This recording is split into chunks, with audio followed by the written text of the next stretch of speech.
And here, for the last race, the last sprint round before we hit those Enduros, Craig Lowndes will start from position 1 alongside Todd Kelly.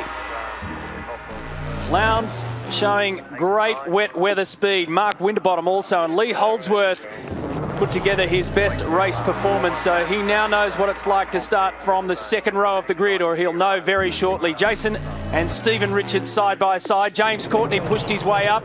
Will Davison's having a pretty good weekend under trying conditions alongside the rest of the field, and a stellar performance from Simon Wills from Team BOC to get car number 14 up into position number 10.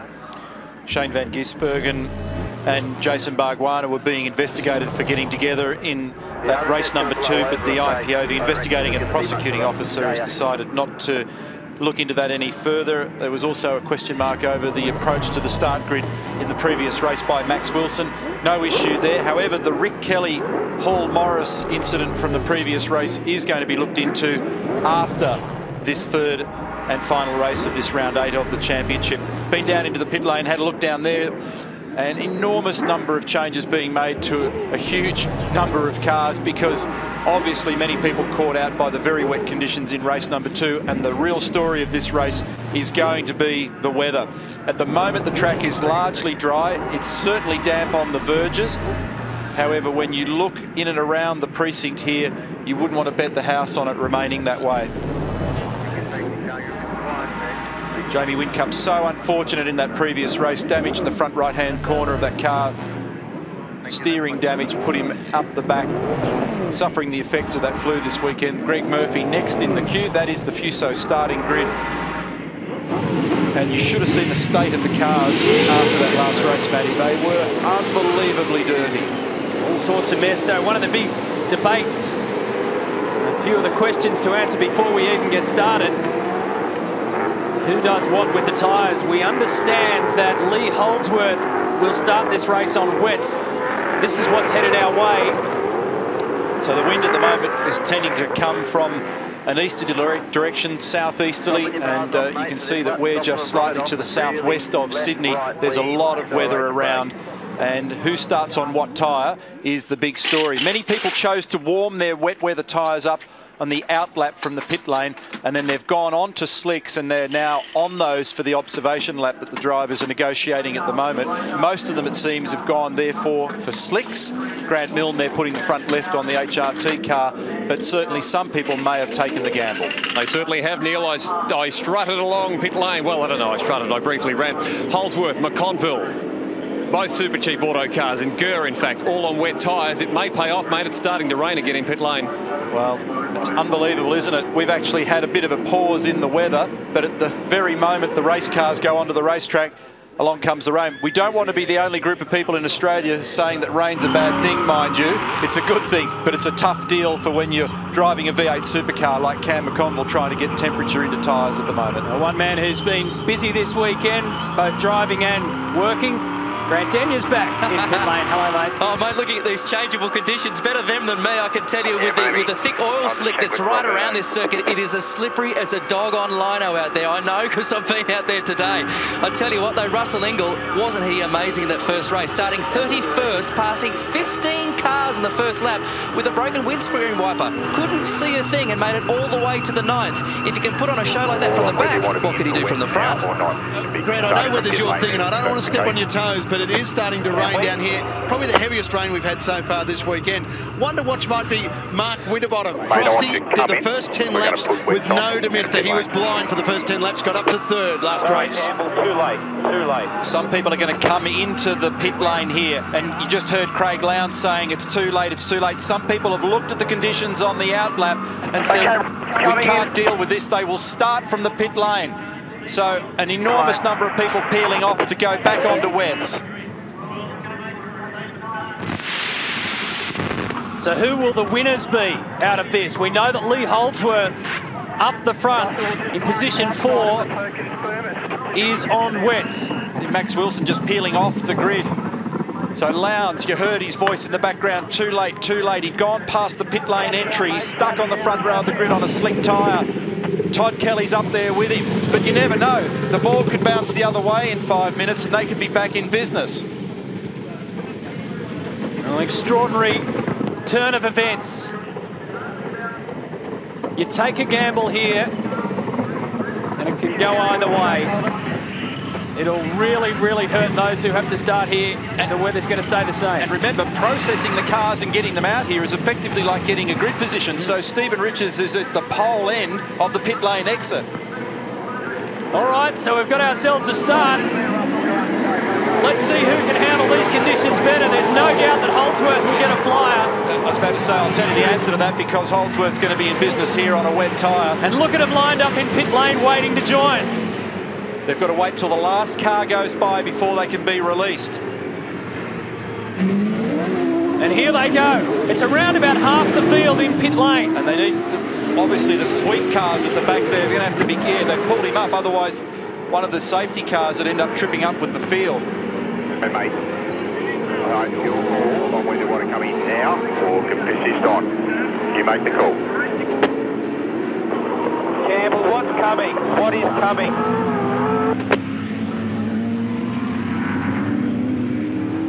Campbell Little being asked the question by Craig Lowndes, what's coming? He's asking about the weather. And I reckon what's coming's not good. It's around, it's all around us, so we're just going to have to... It's raining here, and there's rain on the radar. Yeah, going to have to bite the bullet, is basically what he's saying to him, and bring him in. And look at Lee Holdsworth. And doesn't that put him in an awkward position? I mean, he's trying to make a judgment about the weather. Very difficult. It's coming in. Okay, mate. When you get a chance, turn your screen on as well. When you're coming up, put your rain light on as you're coming in pretty close. This will be the result. Lowndes. Whoa. Has a slippery ride into pit lane. Holdsworth's the leader of the race. No surprise there. Good call, Gary Rogers. 6.2 seconds he's got on the field. You keep that on. Make sure the lever is down. We're just going to do all four going to the wet. Kevin May looking to make sure all four jacks are deployed for the whole car to go up. There's the margin, first to second. Cam McConville is second. Super Cheap Auto. Well, what about that? Cameron McConville was 22nd on the start grid. And it just goes to show you, when you play the right card, how much you can benefit from it. Remember, sprint rules apply, so... Stand by, we've got a nut problem, stand by. Oh, front left is foul on Lowndes' car. But they're cool and calm. Change it up, change it up. Change the nut. We need to get the nut tool out here. Oh, they needed that at their fingertips to be able to release it. We've got the nut out. New one's going in. Okay, away you go. Same problem. Winterbottom's got the same problem. Cross-threaded a nut in the hurry, and then they can't get the nut out. Hey, mate, rain light on. Rain light on. Think about brake balance. They need to pluck the damaged nut out, put another nut in its place, and then put the wheel back on in both cases. They thought it was bad enough that the gamble didn't work, and then it came in and unfolded right in front of them. So Craig Lowndes has gone from position 1 right to the rear of the field. Lee Holdsworth, in the course of just 2 completed laps, has a 9-second lead. Unbelievable. And it's not just a case of right place, right time for this young fella in the team this weekend, because they've been competitive, and we underline that all weekend. It's been fast in all conditions. And Kelly's decided to bail out of the slicks as well. Look at the puddles now in pit lane.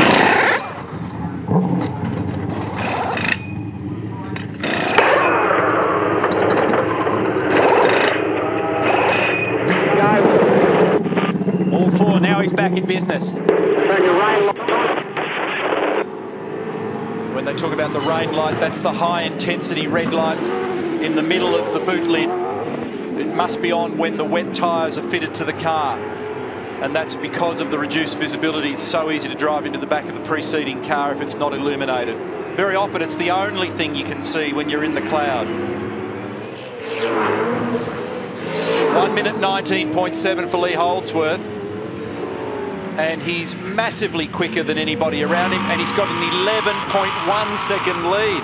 He's braining them. I'll tell you what though, this man won't be too unhappy about it, because he's already up 20 spots from where he started. His teammate Paul Dumbrell is behind him in third. He started 25th. So the two super cheap auto cars, along with Lee Holdsworth, the big winners. Jason Richards in fourth. And looking for a spot at the moment around the inside or outside of Paul Dumbrell. Then it's Stephen Richards, Garth Tander, Alan Gurr, Fabian Coulthard, James Courtney and Andrew Jones. That's the 10.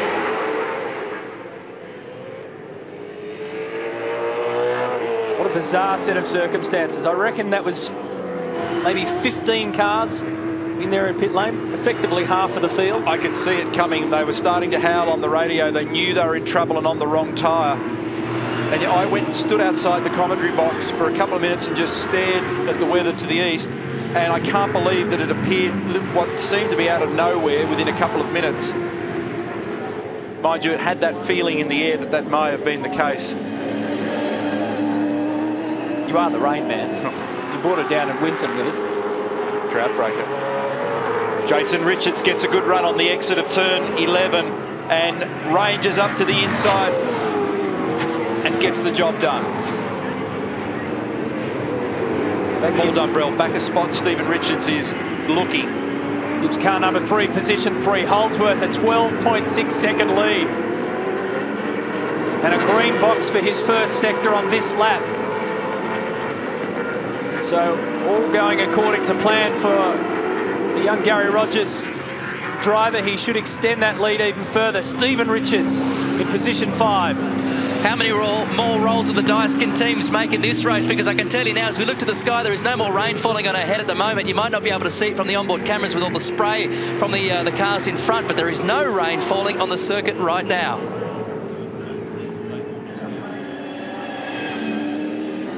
Now the radar shows, Grant, that it's still closing in from all around us. That's the key. It's not just coming from one particular area, it can strike any way. Now remember also, Matthew, that when you see the ticker on the base of the screen, we're seeing people who've come in and taken a stop, obviously, to grab whatever tyres required, most likely the wets, of course. But they've not yet done their compulsory pit stop. That doesn't happen until that official window of lap 5. So we're going to have to see more stops, of course. Fairly dramatic dice there between Jamie Whincup and Andrew Jones. Whincup takes 9th. Jones slots back 1. Behind them is Russell Ingall and Dean Canto. Jason Richards just posted the fastest time, 1:19. A contact here between Dumbrell and Stephen Richards. They're still squeezing. Dumbrell caught on the outside. Tander goes through.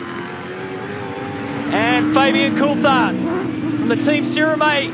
Oh, him and Dumbrell also got a little sideways. Over the bridge, James Courtney's in there. Dumbrell is copping it left and right.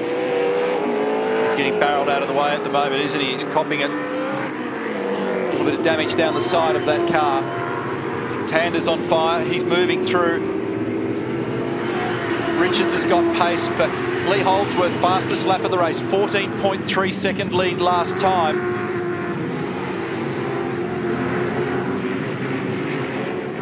This is the battle for third placing. I'll tell you what, Paul Dumbrell has just gone from 4th down to 8th. Remember, they're trying to come to terms with getting tyre temperatures and pressures up. They're trying to find an appropriate brake balance. They're pioneers and they're trying to race the cars. They're trying to explore and exploit the conditions. Jason Richards has now done the fastest lap of the race of 1:18.8. And it's a 16.2 second lead. Holdsworth to McConville.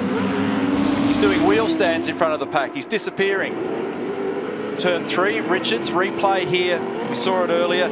And it went on for a while before Stephen was able to get the thing to point in the direction he looked for. And that was the beginning of the end for Paul Dumbrell because they all bought into it. Fabian Coulthard rattled on his door here as they went up to the bridge to turn 5. And then James Courtney got into the act soon thereafter. James just went up over the rise. James just went straight past him.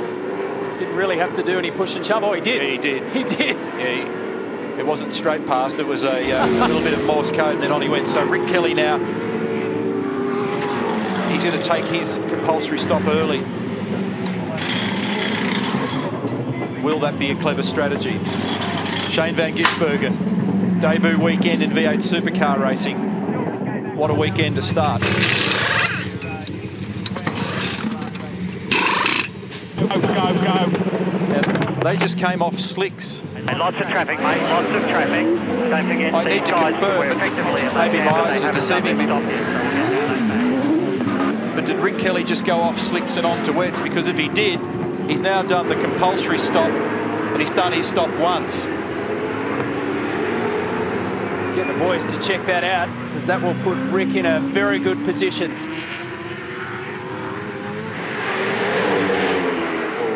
Where was Rick? He was down in 24th.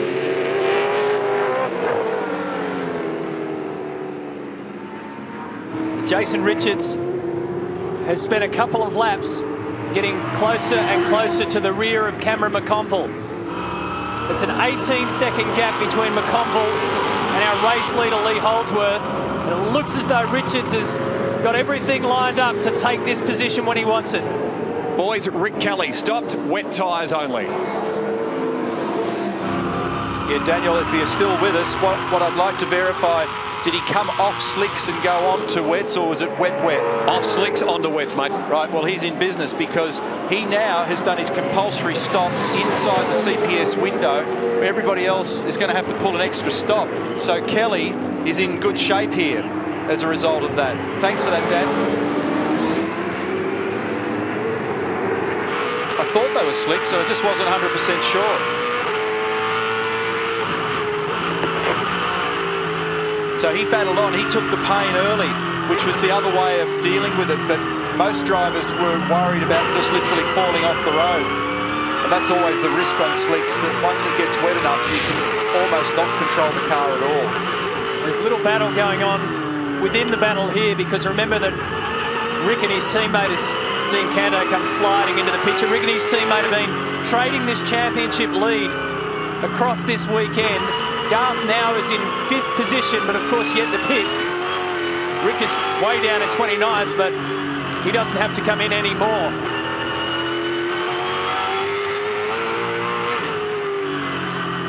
Assuming nothing changes.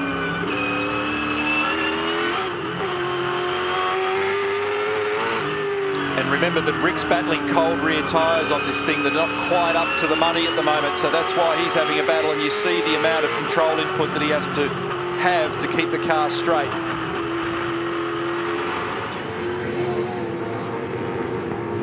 This is the fight up at the front. Holdsworth continues to pull away from Jason Richards. That's Simon Wills in the picture in car 14. He will not be on the lead lap. Done a great job, mate. Just keep your rhythm.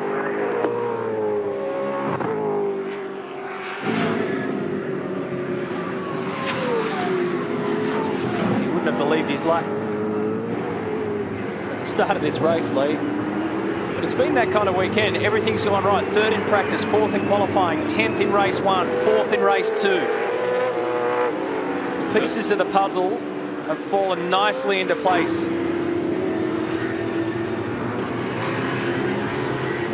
It's a big difference when you can start like that and carry it through instead of trying to play catch-up from Friday. Here's Greg Murphy. He's very unhappy too with the balance of the car. There's one lad that's come in. We're just repressuring him now. They're going to bring him in, repressuring a tyre set for him.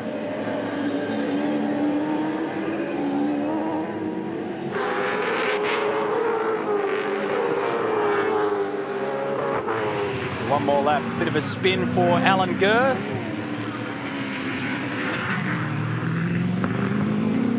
Now the other car that's also played the same strategy game as Rick Kelly, as Alan Gurr gathers it up and continues, and in fact he's one of them that we're just trying to get a bit more information on, but Will Davison also soldiered on slicks until he got to the 5th lap so that he could make one move onto the wets, and that puts him in reasonable shape. Of course, none of them played the best card, which is the one that Lee Holdsworth and his crew played, which is start on wets.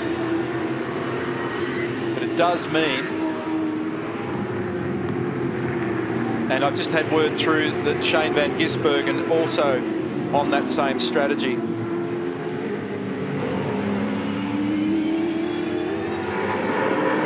We're seeing a pretty interesting race here, and we're getting more answers by the minute as to who's done what with their tyres. We know that Rick Kelly battled on out there before until the compulsory pit stop window opened. Then he made his move.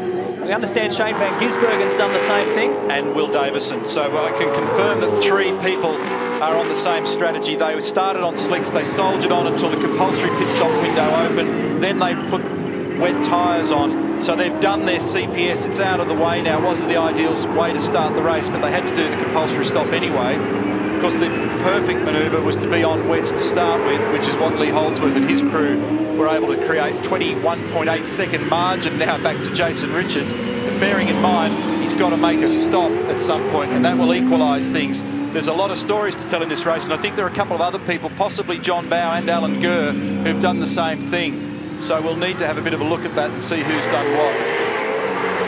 Give you an idea of just how far Lee Holdsworth is ahead of the second place car, which is this one here, Jason Richards.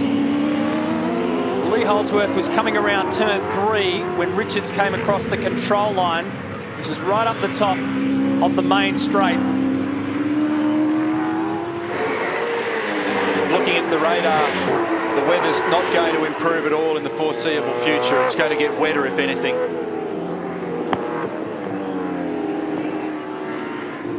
Holdsworth the leader, 21.8 seconds over Jason Richards. I didn't get a chance to talk to him between races, but it was a smile on his face when we gave each other the nod in the pit lane.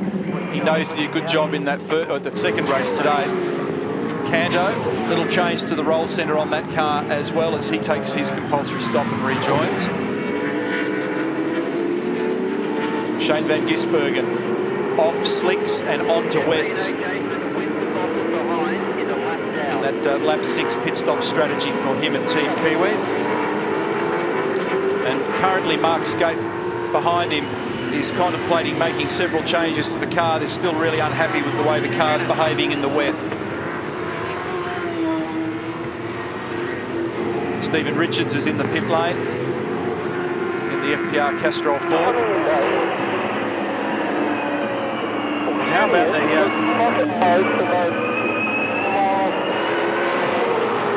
about the turnaround for Mark Skaife?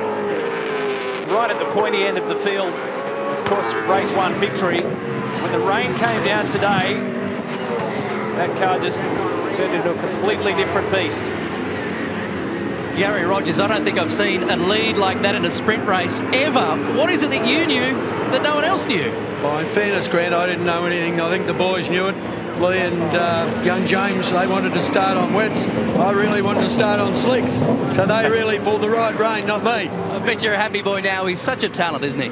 He's a great young bloke and he can drive. I mean, clearly there's a long way to go yet, but it'd be really nice to get one under our belt. I mean, the boys have been working tirelessly, and bit by bit we're starting to get back to where I think we can.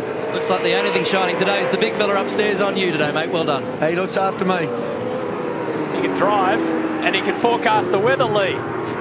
As Gary Rogers defers responsibility back to his teammates. It's welcome reward for those fellas. Remember, they've been through a tough time with car rebuilds this year. They've pulled some hours in that workshop.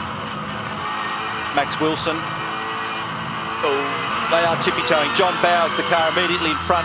You saw him slide over the top of the dogleg, turn 10, slithering all the way down into the final corner. And it's getting wetter out there. You can see the amount of water on the screen. Here comes Stephen Johnson down the inside of Max. Look at the water. And Shane Van Gisbergen's in there as well. Too wide at turn 1. This could be ugly. I'll just let it play out through turn 2 here, Neil, because I don't want any carnage to happen. They've got through one under the bridge we go. Mark Skaife made 6 huge turns for the rear roll centre on that car. Yeah, and I think they were talking about raising it to try and get the car to turn a little better, but I sometimes get garbled messages on that stuff. Bow having a good stoush here. These guys are trying to behave. They look as though they're trying to behave, but you think at any stage they can let it cut loose. James Courtney's got a problem. Yeah, they have a brake problem with that car that he's been complaining about, and so they'll need to have a look and see what the issue is there.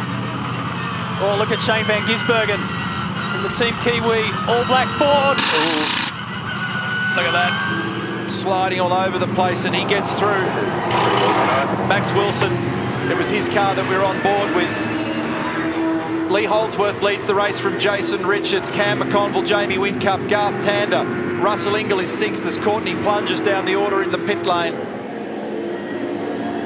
Then after Russell, it's Andrew Jones, Paul Dumbrell, Max Wilson. These blokes that we're looking at the moment, they're all at the back end of the top 10.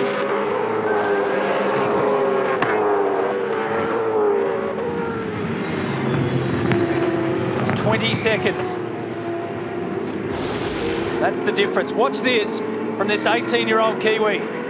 Little tap against the oldest, most experienced bloke in the field, and a push on by. And just clarifying the remarks on Mark Scaife, they lowered the rear roll centre of the car, so they're looking for more drive with that not turn. So the opposite to what I said, looking to try and get the car to put its power to the road a little nicer.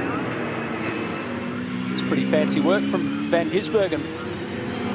Yeah. And there he was, you could just tell from that little battle group. It's all that quad bike stuff he's done, sliding around in the mud and the rubbish. He likes these conditions.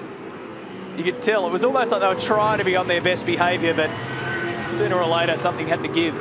And in the end it was John Bowe, and a couple of others went with him. So uncorrected, they will be inside the top 10. This is a 21-second lead. Then Jason Richards has the same gap over Jamie Whincup. Russell Ingall is 4th on the road. 5th belongs to Andrew Jones, Cameron McConville and Paul Dumbrell. Then Stephen Johnson in 8th. You have to go down to 19th to find the man we were just riding with, Craig Lowndes. Dragged down the front straight. Such a sight, Todd Kelly and Garth Tander. Tander has done his compulsory pit stop, Kelly hasn't.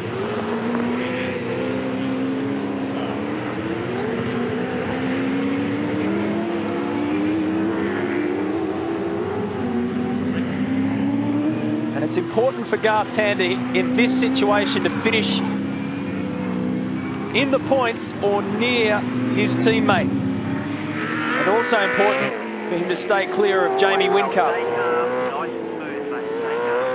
because the 10-point lead that Garth Tander had in the championship coming into this round has already been evaporated, swallowed up by Rick Kelly and added on to.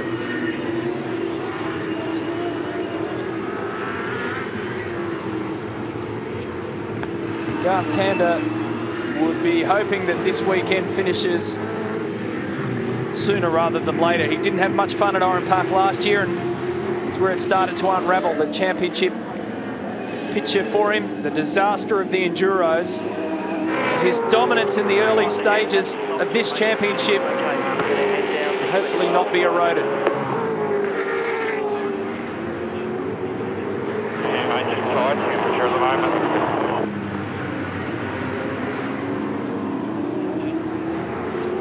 A lot of people complaining.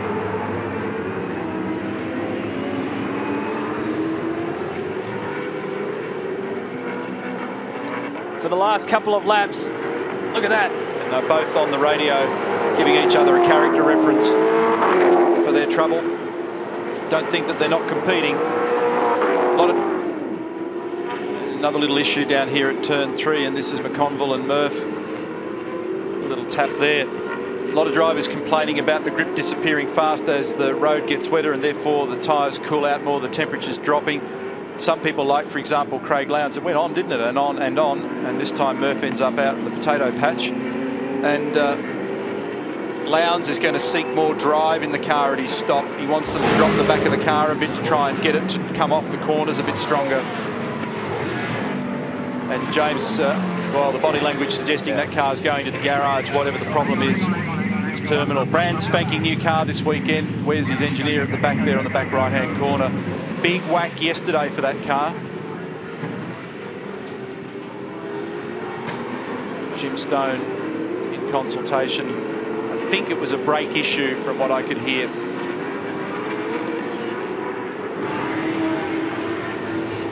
Holdsworth, leader of the race, 25-second margin. There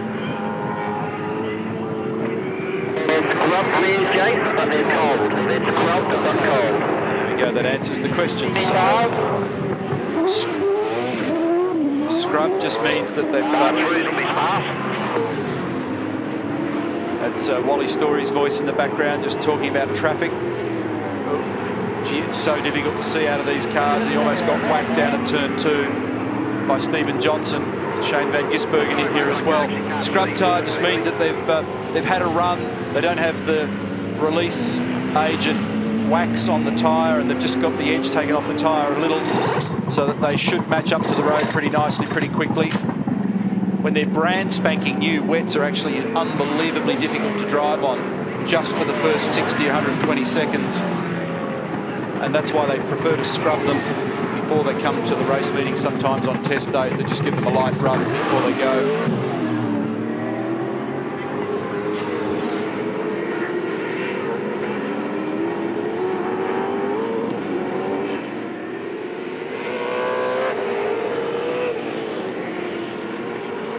Here's Will Davison leading this little group here, which includes Lee Holdsworth, who is the race leader, and John Bowe behind him. Now, here's an interesting thing for you, Matthew. Because Jason Richards has peeled off and taken his stop, the margin is now 47 seconds between Holdsworth and Ingle. That means he's got enough time to come in, do the stop, put the tyre on, and go back out in the lead. Have a cup of coffee.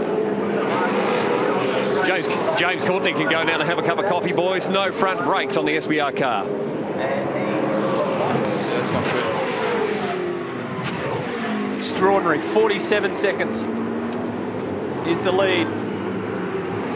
So Lee Holdsworth from lap 1 has been doing it unchallenged, aside from traffic. Crutch. Jones on Murphy. Just to go back and add a little bit more information to that pit stop thing, replay here of what happened, and all pretty straightforward. Andrew off the worst for wear out of that one. To transit the pit lane, change 2 tyres on average about 32 seconds. So when you do 4 tyres, obviously it's even longer. And with the margin of 48 seconds that Lee's got over this man, Russell Ingle, unless there's a slip up in the pit lane, then he's going to sneak in and out. Oh dear. Fabian Coulthard and Mark Scaife rubbing panels at the kink at turn 1. And even in the wet conditions, they're still getting in there the best part of probably a couple of 100 kilometres an hour. Coulthard continues to have a look, this time around the outside of Scaife. Best news for Russell Ingle, his wiper's working for this one, so at least he can see where he's going.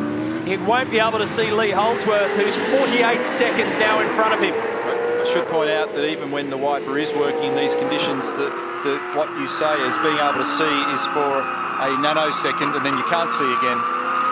So it's like you're kind of opening and closing the blinds with every sweep. The camera never quite does justice to it, what it's like inside. It's unbelievably hot inside. It's like a sauna in there at the moment. It's all steamy. There's water on the floor. It's all brown. When you put your foot on the brake pedal, a brown wave as Alan Gurr goes round at turn 4, comes racing from the back of the car, sloshes up to your feet, because the cars just aren't sealed like a road car. And then when you accelerate, the water all disappears again. Here it is again in replay. He was out of the slippery stuff, and when he turned the car in, the rear was gone. And then because of the amount of water in there, and there's hot oil rails and hot floor and mufflers under the floor and gearboxes, what have you, it steams up like an old fish shop inside. So the windows all have water and fog, and it's just ugly. And you make it sound inviting. Well, it's not nice. And it's you spend 90% of the season begging your engine guy for more horsepower, except when it rains, and you actually ask if it's possible to turn it down, because they're very difficult to drive in these conditions.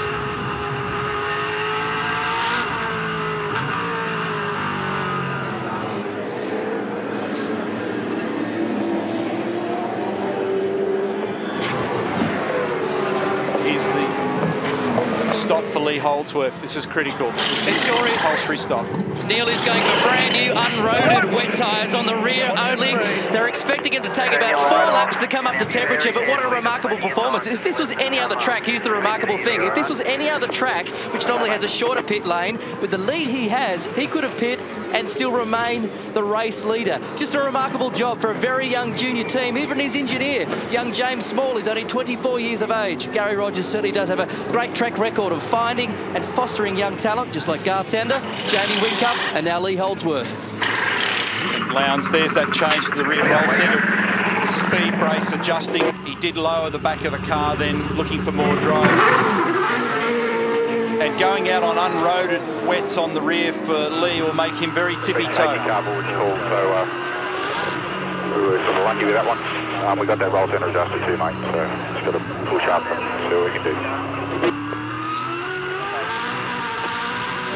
We've got an issue. Safety car is out. That's fortuitous for Lowndes. There'll be a rash of people dive for the lane now. So roll centre adjustment made for Lowndes. New rear tyres. Listen to the wheel spin though, they're stone cold.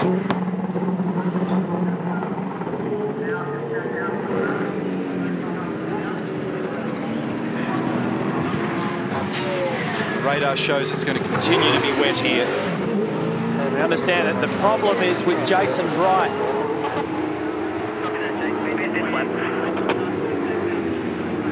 He's gone off the track.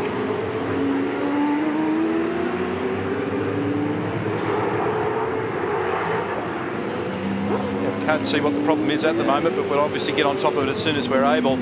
But confirming that Holdsworth's come in, done the stop, gone out in the lead with a net margin, so the safety car will pick him up. And he went out with still 5-odd second margin over Russell Ingall, and that of course will all evaporate. Now, the reason I hesitated was that I could see Bright going around still on the track on our data, but maybe he just had a problem and got back on.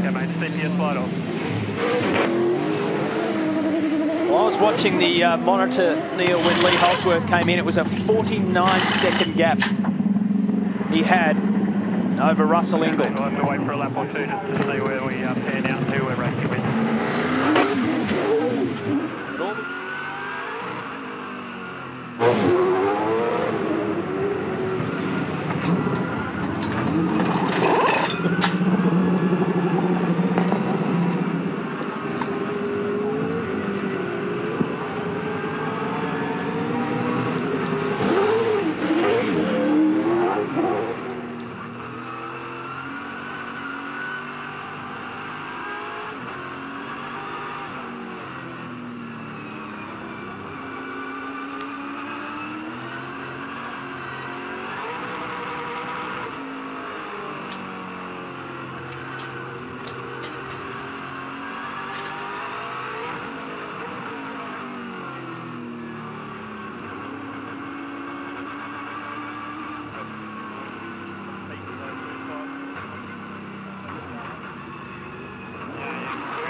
So under safety car conditions with Lee Holdsworth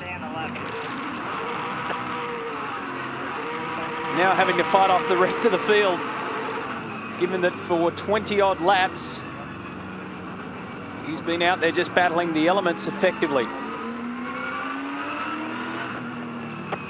Uncorrected, Jason Richards will be second, Russell Ingall third. Then it will be Whincup, Tander, McConville, Richards, Johnson, Dumbrell and Canto making up the top 10.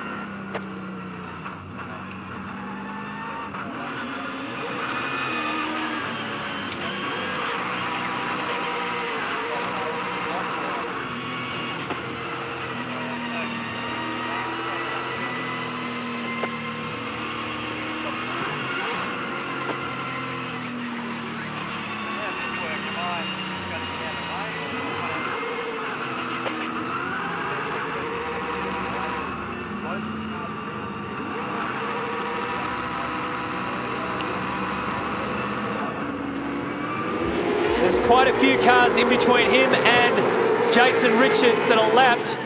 So the order will be Holdsworth, Richards, Ingle. That's the corrected order. And drivers complaining about overlapping at the restart there as well.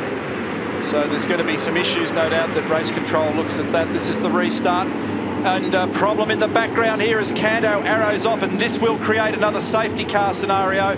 He's buried deep down there, and Steve Owen also off, but back on the road. And this is going to be a time-certain race for sure. Race will finish. Safety car boards and flag. Safety car, just stand by. Race will finish at 5 minutes to the hour Eastern Standard Time. Because obviously the 2 wet races today slowed things up dramatically, so the boys are going to have to go through all this again. Holdsworth has done his CPS. Here's the replay. Look towards the rear of the picture, and Kando arrives backwards at turn 1 at 200 kilometres an hour. That started way back on the entry into turn 1. And a graphic example of the trap doing its job there. Now, one thing for us to clarify here as Dean Kando tries to figure out how he's not going to get dirty race boots. I would love to know how Dean Kando found himself backing into turn 1. I reckon he would too. There's probably 2 possible scenarios. One, he arrived too hard, and when he put a lot of brake pressure on, because you carry so much rear brake percentage in the wet, just stopped the rears and around he went, or he had one of his good friends help him. There's usually only 2 reasons for that. One of 2. There's a good look at the under tray on a V8 supercar, which generates downforce, operates like an upside down aircraft wing, disappearing over the hill there with a couple of grand's worth of carbon fibre. And Manitou helping out V8 supercar with the safety and recovery vehicles here, facilitating the speedy recovery of cars out of these sand traps. And that's going to be a big job for somebody with an air hose and a compressor to try and get all of that out of the brake rotors, out of the wheel centres, out of the radiator intake, out of the brake ducts when they get back to the shop. V8 supercar and the Touring Car Entrance Group improved the straps on the cars also in the off-season, so that when they're retrieved, we don't see the tow hooks breaking when there's these extreme loads on the car.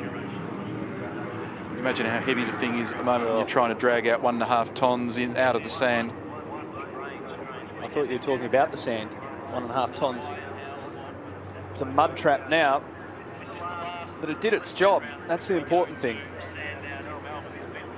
Safety car, just maintain what you're doing. It's a typical recovery. The car's very deep in turn 1. So the restart lasted exactly 1 turn of 1 lap. Back come the safety car conditions.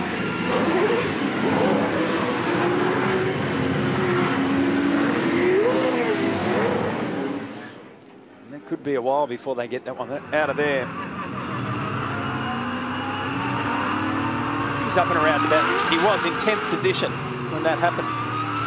But on the road, because there was so much lap traffic in the way, there was probably another 5 or 6 or 7 cars in between him and that position.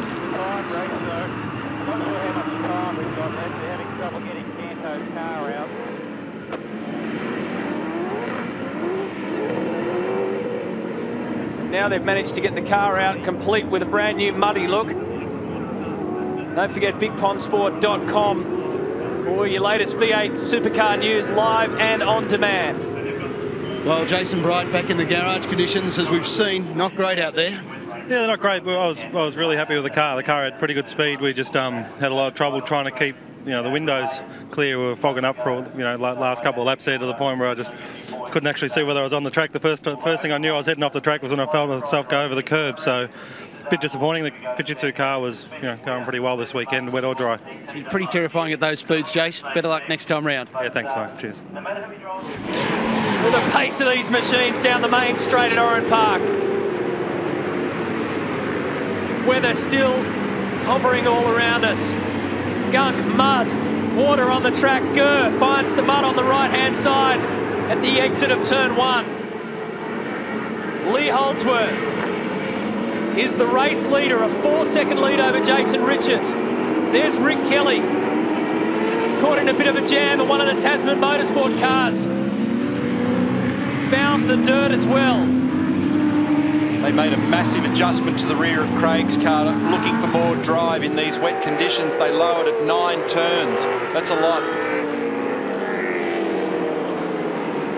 Here's a fight between Scaife and Murphy, and Scaife goes off and around.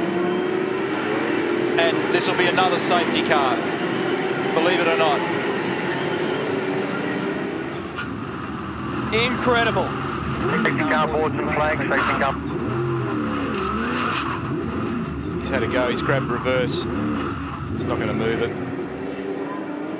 Another restart, another incident on the first lap of it. And another safety car. And Alan Gurr has all sorts of dramas at the front of the Irwin Tools entry car number 26. Look at the fluid pouring out of that. Scaife deep buried. There is a car across the middle of the track somewhere. They just can't get back into a rhythm, so they came across the bridge, and Scaife and Murphy are arguing, and by now they try and turn in. Crunch. You watch it keep going there. Scaife tried to hold on, and it flicks him over to the other side of the circuit. Buried him before he hit the tyre wall. That was the impact. And just so muddy and slippery on the inside there, he was no hope of saving it. This would just be doing their brain in at this stage, wouldn't they? Well, I mean, there's just no way you can get back into a rhythm. They're trapped in a cycle. The tyres and brakes are cooling out with every passing second. And so when they go racing again, they have no grip, but they're full of aggression to try and hold their position or even make a position. And not surprisingly, incidents happen. Scaife was lucky in lots of ways then not to get clobbered by other people, and that would have damaged several cars, or in fact a bunch of them, but we got away with that one. Oh.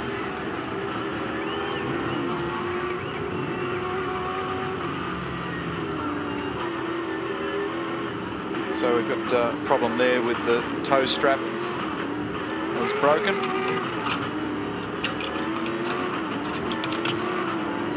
Where did they have it hooked into? It's the strap itself that's broken.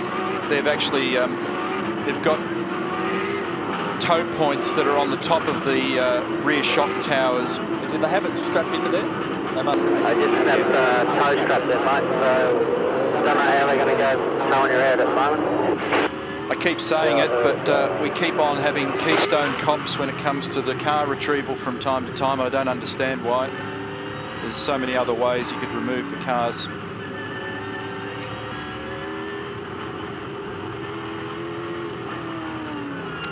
Young Alan Gurr has found out what it's like to see Oran Park from quite a few different angles. There's a good look at the fuel system on an HRT car. I think it looks like they've got their wiper bottle back there as well for weight distribution. We'll go for another toe strap now, and they attach it in to the shock towers up on the roll cage there. Because there's a camera in that car, we can pick up the audio. It latches onto those shackle bolts that are up there.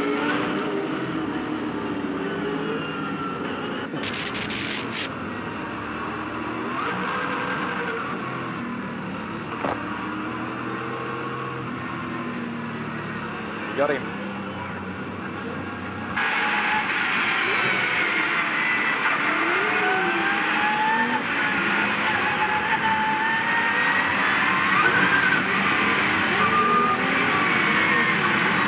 Car number 2, the prime mover.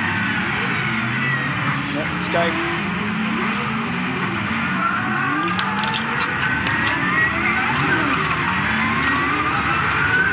Race 1 yesterday must feel like a lifetime ago for Mark Scaife. Turns around quickly, doesn't it? Yep. So they'll have Mark going shortly, and that will mean that we can get underway again. Rob Starr, team manager.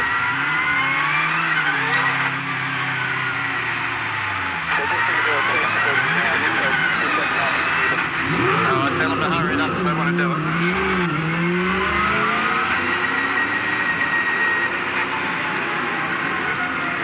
Listen to that. You got it. You better flatten that, dude. All the pebbles and sand, dirt and junk. Mark works through the systems.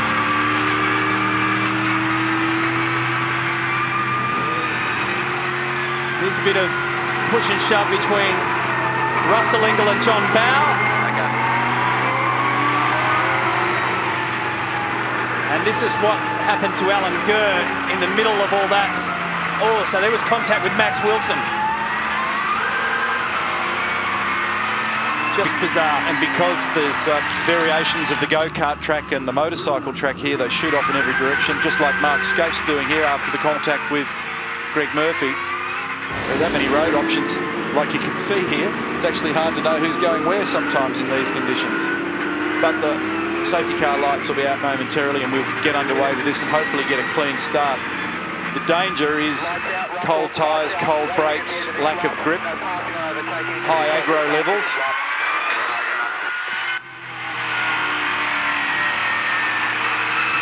Lights are out, mate. Lights out. And Russell's in 5th position. And just while they cycle around, I'll take you through the order. Lee Holdsworth is our race leader. Jason Richards 2nd. Jamie Whincup is 3rd. Tander is 4th. Ingall, as I said, 5th. Then Stephen Richards, Cameron McConville, Stephen Johnson, Andrew Jones and Todd Kelly make up our top 10.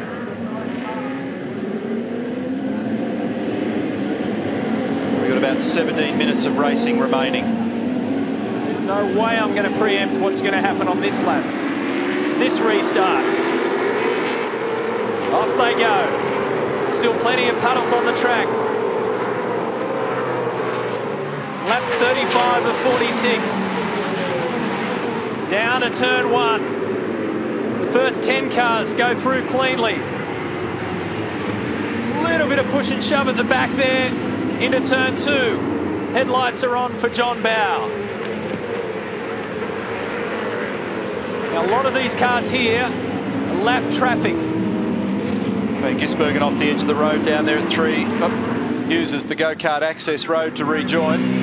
Oh, all crossed up. Mark Skaife, meantime, has come to the pit lane to get all the dirt and garbage out of that car. Oh, 3 cars at the top of the bridge is never pretty. I thought Lowndes was going to get squeezed wide there, but he managed to just peek it through. There's Jason Richards. So he's 2nd, uncorrected. A little bit of push again for the Team Sirame car and Russell Ingall, Stephen Richards. There's a bit of a train line there. Fabian Coulthard's the one that's getting whacked by everyone. He's gone back a bunch of spots. Stephen Johnson and Todd Kelly in the middle of an argument. I tell you, JB's come out firing for this restart. Now let's see what the gap is. Holdsworth goes across. It's a 6-second gap between Holdsworth and Jamie Whincup. So Whincup's got around Richards. Still lap traffic in front of them. That's 2nd and 3rd. Car 88, car 3. You go back as far as 13th to Max Wilson, all on the lead lap. Everybody after that is 1 lap down. So commencing Jason Bargwanna, Greg Murphy and everybody beyond, they're a lap out of it, including Craig Lowndes. And we're just coming up to about 15.5 minutes of racing remaining. Murphy, 15th at the moment. But as I said before, a lap down. So it's a 6.4 second margin for Holdsworth. Whincup, Jason Richards. And what makes it confusing are the number of cars that are in between them. That's why the gaps are big. Here's the race leader, the final turn. Look where he's searching for grip on the outside of the corner. The inside's not the place to be at the moment. There's an interesting scenario being played out also in the championship picture. With Garth Tander at the moment in 4th position, he's got 15 points next to his name. With Rick Kelly in 17th position, all up he's got 22 points next to his name for the weekend. overall, that puts Garth back in the championship lead at this stage by just 3 points. And only a few minutes ago, there was only theoretically a point between them based on their actual positions at the time, so it's changing. Oh, Jack Perkins gets a little whack there from Jamie Whincup.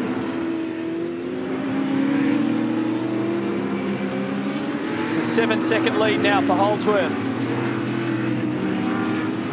Good weekend from Tasman Motorsports' Jason Richards. Qualified 7th and has turned 11th in race 1 into 5th. And now he's battling for the podium. Not only for this race, but also for the round. On points at the moment, Lee Holdsworth is the round leader.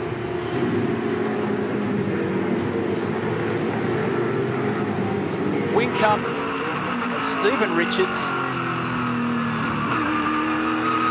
locked on 37 points behind Todd Kelly, who's on 41. Listen to the wheel spin. Even in 4th gear. And Stephen Richards sliding all over the place, complaining of no rear grip.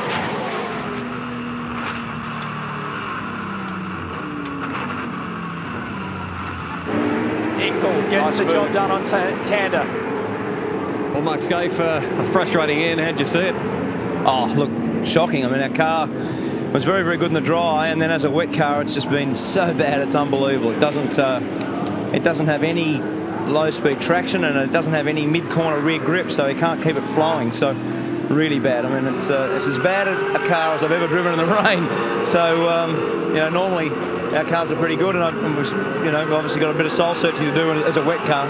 The incident, you were lucky not to sort of get collected there. How did you see the impact? Oh, I was just basically driving around the outside. I think it was Murphy, and around the outside there's more grip at some of the places than there is on the inside. So I felt like I had plenty of grip out there. It was sort of all right, but Greg and I, we hit wheel to wheel, and that's what made it spin. So pretty violent action. Thanks, mate. Thanks.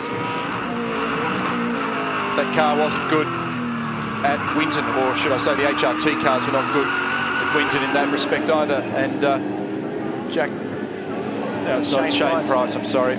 Jack's been on the radio howling, so I thought it was him, but Shane pointing the wrong way at the final corner. Oh, he's gone. See you, Shane. Got spun around. Sitting in a very precarious position at the top of the rise at turn 11, so he went the other way to get back on. Smart thinking by the youngster. And off on the outside at turn 3, was that Van Gisbergen? He kept it going, he put it through the grass. I saw him running wide down there. Didn't look like he was going to pull it up, and he just fired straight off, crossed the top of the gravel. Now he's having a little bit of trouble grabbing reverse. Got it sorted now and underway. So certainly learning the hard way about the awkward conditions. See the front of Whincup's car. Well, I did see Roland Dane down there in pit lane having a look over the wall. So obviously there's some issues involving Jamie Whincup's car. Yeah, there sure is, and you may have seen him storm as well up to the Avesco officials asking the question, why isn't Jamie getting the help of the blue flags with lap traffic? They believe he's being held up. Of course, the ruling was from Avesco that they have to wait for one completed lap after a safety car before the blue flags are issued. So he believes Jamie's not getting any help out here today. Might let you see if you can dive back up there, Grant, and find out where the crunch came from. Yeah. Because it's a nasty one. And I think they're looking at it now in race control. So he could end up with a mechanical black flag. A massive amount of damage on the front of the car.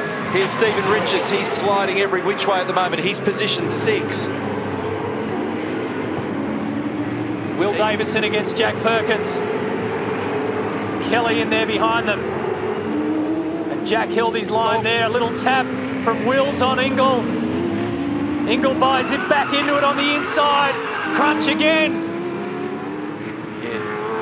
Guaranteed that if you give Russell an uppercut, you will get one back, and some. Normally a right hook you get back. Here's the Team Kiwi car and Shane Price. Wheel on wheel. And that's what happened to Shane. Oh, so he got a crunch. So that was Jamie. That's the reason why there the bottom. We just saved Grant Denyer a run up pit lane. So that was the crunch, and then Shane Van Gisbergen, I think at that stage, Neil, he knew it was gone, so he just kept pushing to try and find the grass. Yeah, sometimes the worst thing you can do is actually slow down, and confirmation from race control that they are looking at that bonnet on Jamie's car, but they're not going to take any action at this point. That championship picture too is back to 1 point. Garth Tander 382, Rick Kelly 381. If they stay the same positions, that is. This has been a terrific test for Lee Holdsworth. It's been a mega drive, hasn't it? Here's the margin. Shows you the gap back to Jamie Whincup down at turn 3. The other impressive thing is all those safety car incidents there, not to mention the fact that at one stage he had a 49-second lead. He must have thought it was Christmas for a while. So he's been tested in that regard as well. It's okay to have the lead, and then it's another thing to have everything thrown at you, a few challenges, and you've got to answer them as well. Jamie Whincup in second. Richards, Jason behind him in third. Ingle there in fourth. And how on earth Jamie Whincup is still managing to hold this together with a bent out of shape car, you'll never know. And that's the overall round points picture. Lee Holdsworth with 47. And 41 is Todd Kelly. Now Jason Richards is ranging up onto the back of Jamie Whincup here. Whincup will be battling to see the apexes of corners. Russell Ingles in this as well. That bonnet is so deformed, and Winterbottom's off at turn 8, I think this is, and that will be a safety car. Well, this is interesting, Neil, because we do have a time certain finish, remember, and it's not too far away, but there's only a handful of laps left. What will race organisers do? It's in a dodgy position. It's in a dangerous position. What will they do? Holdsworth has a 16-second lead over Jamie Whincup. Jason Richards looks as though he's got Whincup earmarked for a move sometime soon. And Ingles not far from them, and so he'll buy into that. Boards and flags, safety car boards and flags, safety car standby. Safety car standing by. Safety car. You heard it from Tim Schenken. So back we go under yellow flags. Look for it on the right-hand side here. This is turn 8. There he is. Here it is again in replay. What happened? Did it on his own. He's just slid all the way in there and backed it into the wall. We could well be finishing this race under safety car. But either way, Lee Holdsworth looks as though he's got it in the bag. Okay. Just keep the heat in it in case there's a restart with 1 or 2 to go. 10 seconds until they get this car out. When you cross the line this time, there'll be 3 to go. Leon is not for position, is he? No, that's Lamb's behind, not for position. Then Barguana, HSV car, Murphy, and then Whincup is behind Murphy, with Jason Richards and Ingle directly behind him. Okay, mate. So when I cross the line this time, 2 to go, did you say, or 3? There'll be 3 to go, and they've already got that car out. Okay.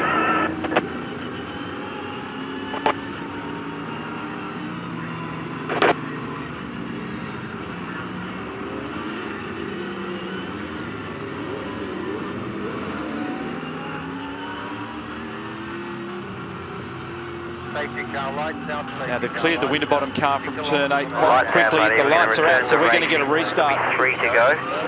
Just do what you've done every other restart. Just drive away from you much quicker than them. Just don't even look in your mirrors. Okay, mate.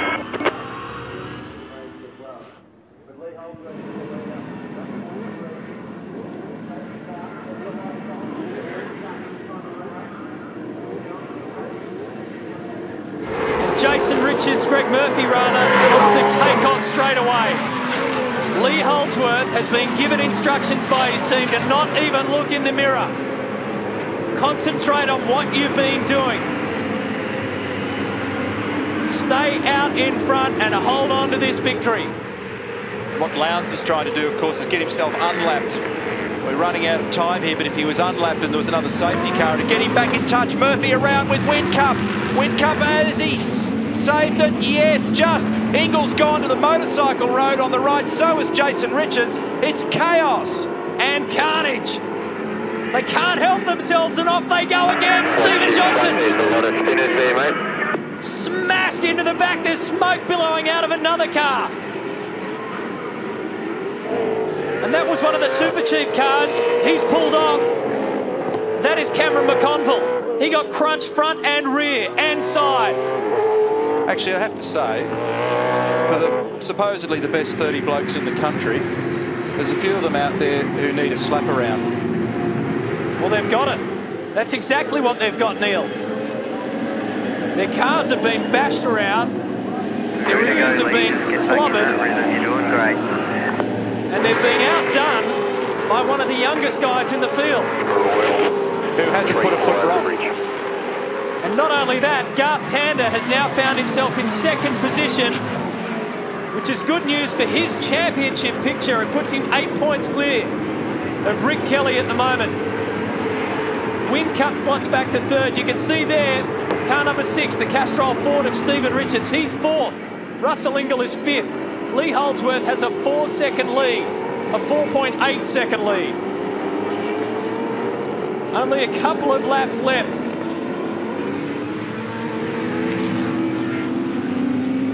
And that was just incredible.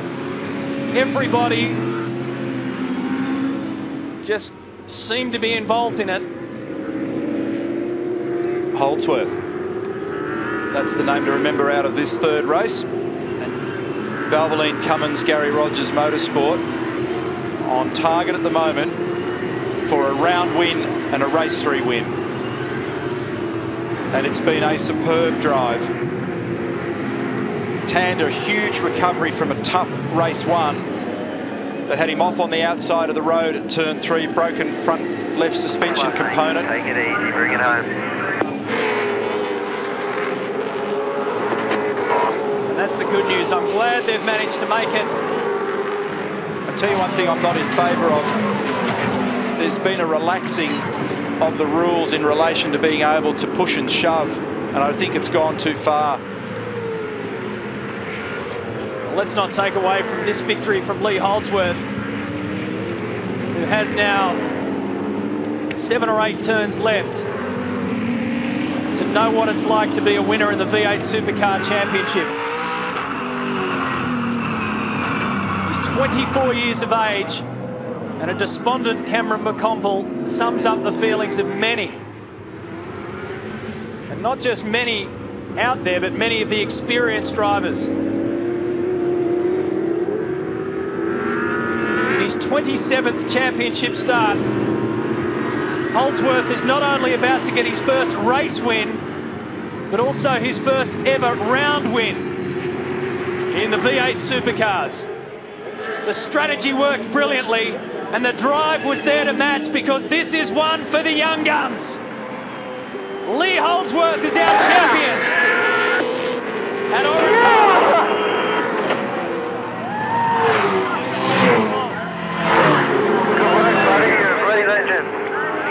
Russell Ingall got Jamie Whincup at the line. So it was Tander from Ingall, then Whincup, Stephen and Jason Richards, Andrew Jones, Steve Owen, Max Wilson, Paul Dunbrell as the Valvoline Cummins boys celebrate. Been a long time between drinks for them. Dean Canto in there. What do I do? What do I end up for the weekend? Do I go into the... He said when he got here that he loved this track because it was like a go-karting track, Lee Holdsworth. Well, he's had a lot of fun here. A 10th in race 1, 4th in race 2, victory in race 3, and the overall round victory as well. Tander, Ingall, Whincup and Richards make up the top 5. Go down to 15th is Rick Kelly, who salvages a couple of points out of this one, but he has lost the championship lead back to his teammate. I'll show you that in just a little while, and look at the DNFs there. McConville, Winterbottom, Coulthard, Scaife, Gurr, Canto, Jason Bright and James Courtney 31st on that list. An eventful day, a remarkable day This was the story of the day. They could not stop bashing into each other. Somehow Jason Richards and Russell Ingall found an exit route. But even when they got back on, it was back on.